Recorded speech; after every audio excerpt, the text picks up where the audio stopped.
इतनी आग उगलती थी, हर वक्त जलती पड़ती रहती थी, उनको आग लगी रहती थी हर वक्त। तो इसलिए इलेक्शन कमीशन ने कहा तंदूर में ही जाके बैठ जा। और वैसे भी उनको पता है कि उनकी काबिलियत इतनी है कि रोटियां शोटियां लगा लें कि इलेक्शन तो कराने पड़ेगी, या तो लोगों को बताना पड़ेगा कि माशाल्लाह लगा है वरना इलेक्शन करा। सामने नाज़रीन, मैं हूं शहजाद और अभी चौक में मौजूद है। आज पाकिस्तान तहरीक इंसाफ की जानिब से रैली का इनकाद किया गया। अभी सनम जवेद मैम मतलब मौजूद है, इनसे जानते हैं कि 75 साल दौर में पहली बार लेबर डे के ऊपर किसी सियासी जमात ने जो है वो मजदूरों के लिए रैली निकाली, इसके ऊपर क्या बोलती हैं? अस्सलाम वालेकुम। वालेकुम अस्सलाम। 75 साल दौर में पहली बार किसी लीडर ने मजदूरों के लिए रैली निकाली, इसके ऊपर आप क्या बोलेंगी? देखिए मेरा लीडर है ही ऐसा। 75 सालों में इससे पहले लोग अपने बाहर इलाज कराते रहते, सियासतदान जरा बीमार होता तो बाहर भाग जाते थे। मेरा लीडर ने यहाँ लोगों के लिए सेहत कार्ड दिया ना कि गरीब इलाज कराएं। मेरा लीडर यहाँ पे कैंसर के लिए हॉस्पिटल बना के फ्री इलाज करवा रहा है ना। उसने गरीबों के लिए लंगर खाने बनाए, बनाई। ये तो रोटियां तोड़ते थे 50-50 1-1 करोड़ का खाना खा गए।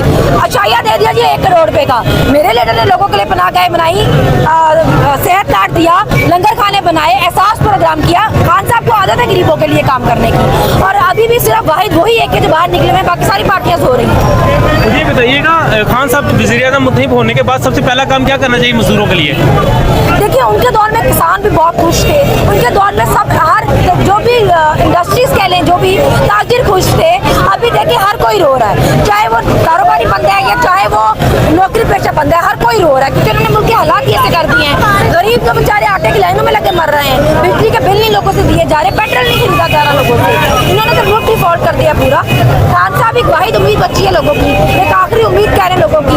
लोग सब उनकी तरफ देख रहे हैं, आवाम ने अपने मुझे चुन लिया हुआ है।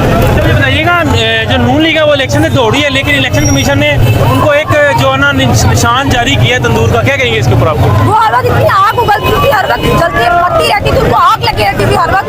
तो इसलिए इलेक्शन कमीशन ने कहा तंदूर में ही जाके बैठ जा। और वैसे भी उनको पता है कि उनकी काबिलियत इतनी है कि रोटियां शोटियां लगा लें। वोट नहीं मिलने लगे उनको और वो इलेक्शन नहीं जीतने लगी, तो अच्छा उसी तंदूर में रोटियां लगा के खाने बनाए। 14 मई को इलेक्शन नजर आ रहे हैं आपको? देखिए इलेक्शन तो कराने पड़ेगी, या तो लोगों को बताना पड़ेगा कि माशाल्लाह लगा है वरना इलेक्शन कराने पड़ेगा। पाकिस्तान जिंदाबाद। ठीक हो गया।